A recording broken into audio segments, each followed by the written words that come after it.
Hey, it's Diego with Aim Shoot Develop, and today I am back with the film camera reviews, and I got a doozy for you today. Today I'm talking about this camera. It's very tough to find and really cool, so I'm gonna get into it. This is the Maruman Express High Speed Drive. There are a few other Maruman, I hope I'm saying that right, cameras, but the high speed drive one is specifically one that's worth noting. It's a 35mm film camera that's half frame, which is cool, and it shoots up to 8 frames per second. Yeah, it's all of those things. It may look like your family's point and shoot from back in the day, but this thing is absolutely wild. I will be showing photos / video animations towards the end of the video, so stay tuned. I'm going to talk about the camera, then get to the video. If you're unfamiliar with my channel, I talk about a lot of obscure film cameras a lot of people don't really cover, like this transparent Polaroid here. Sure, you've only seen a handful of these online. I have one right here in person. I document it and put it online to get people hyped about film photography, and also to document for future photographers to look back on and see pretty much how things were or how processes go down. So hit that subscribe button if you want to learn more about these kind of cameras or just really curious about film photography in general. I have a lot of projects planned, so you will not be disappointed with the future content as well as the over 100 videos I have already posted. How I found out about this camera is I had posted a video talking about how I shot an animation on my Nikon F5. This camera shoots 8 frames per second as well, and someone casually mentioned in the comments, oh, it's like this camera, the Maruman Express. I looked on eBay and I literally bought the only existing model available, so there was only this one here. I scoured the internet to try to find another one maybe, and I genuinely couldn't find it, so this is more of a for documentation to see what it could do type of vibe. So like I was saying previously, this camera's exterior does not reflect how cool it is. Overall build quality probably isn't the greatest, I'm not gonna lie to you. There's cameras like this Mu Metal where I'm like, oh man, that thing will probably stop a bullet. I don't know if you've seen videos where people push on the interior of cars and you hear like a plastic sound. Well, it's kind of what it is with this camera. It's just kind of plasticky. This camera runs on a CRP2 battery. This thing requires 6 volts to run the motor drive, the flash, pretty much everything. It takes a lot of juice. For comparison, most point and shoots use about 3 volts, a little CR2 or CR1238. Those are 3 volt batteries.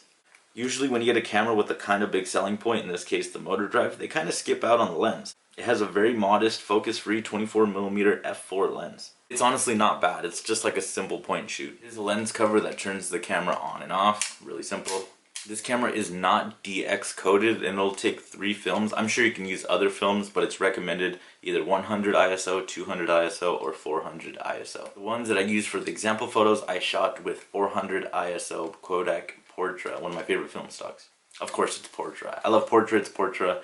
I mean, it's, yeah.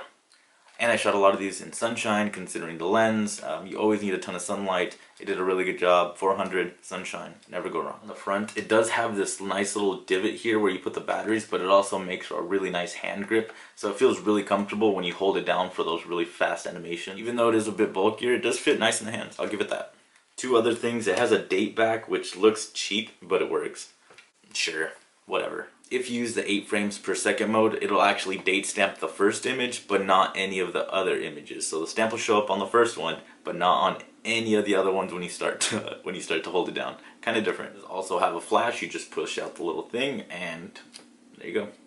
Flash is engaged. I like when cameras have flashes, like the BYU N16 does not have a flash, but it's a golf camera. This one you can pretty much take anywhere, considering the flash, simple point and shoot. You can pretty much just go anywhere, take some pictures, and have a good time. I think I mentioned it in the BYU N16 video. It'd go crazy with flash, so it'll shoot one. I believe even the first one it'll shoot, but any of the other ones it will not continuously flash. So your best bet when using the animation mode, again, sunshine. It is half frame, so you'll get double the shots per roll. A 36 exposure roll, you get 72, 24, 48.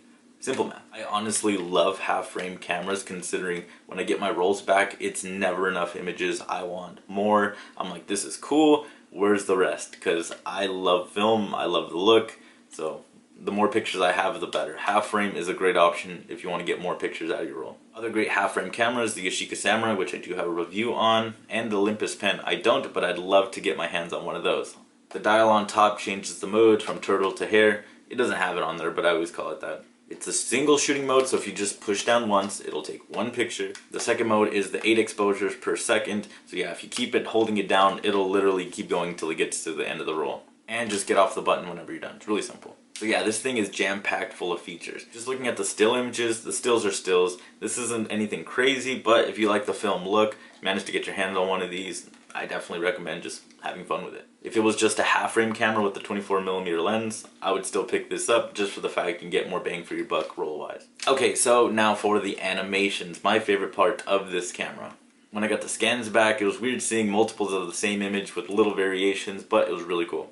I went with Sunshine, and you can see these things came out great. They have kind of a Super 8-esque film look, which is just amazing. I took an animation towards the end of the roll of a friend taking a Polaroid picture of me. It was kind of in an area with shade, so it didn't come out too great, I would say. I would say that the first two animations in direct sunlight came out better. Final review for this camera, this thing checks all the boxes I want. It has the speed to shoot like a Nikon F5. It's half frame like the Yashica Samurai with the build quality of a disposable. Let's go. No, I'm just kidding. So yeah, after being inspired by that, I was like, alright, I'm diving in. I'm getting a Super 8 camera. You may have seen this online already on my Instagram, Aim Shoot Develop, where I post a lot of this stuff before it hits YouTube. I also do have Instagram, TikTok, Twitter. You can pretty much reach out to me at any point in time on any of the social medias. There'll be a link down below. My website, aimshootdevelop.com, and there's also a link to my Redbubble where I have some designs up if you wanted to buy some things, support the page. Try to spread out the content between platforms so you pretty much get a nice mix of everything along those different ones. If you have any questions, feel free to reach out on any of those platforms. I have no problem talking some cameras with people, or you leave them in the comments down below. I'll get back to you as soon as I can. That is pretty much it. Keep shooting film, take care,